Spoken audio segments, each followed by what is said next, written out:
Verilmiş bərabərlikdən x-in qiymətini müəyyən etməliyik. Bu ədədlərin hansı say sistemində olduğunu bilmirəm, amma hansı say sistemində olursa olsun, onluq say sisteminə keçirdə bilərik. Bunun üçün ədədin üzərini bu cür sağdan sola doğru nömrələyirəm. 1 vur x kvadratı bu bizə verəcək. X kvadratı digərləri onsuz da sıfırdır. Yəni bərabərin sol tərəfi onluq say sisteminə keçirdəndə alınır x kvadratı.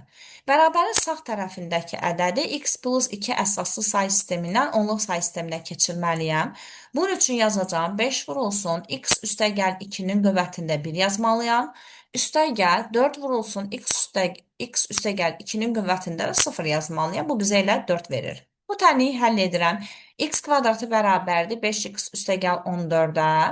X kvadratı çıxılsın, 5x çıxılsın 14, sıfıra bərabərdirsə, bu tənliyi həll etdikdə buradan x-in qiymətinin 7 olduğunu tapırıq. Deməli, doğru cavab 7-dir.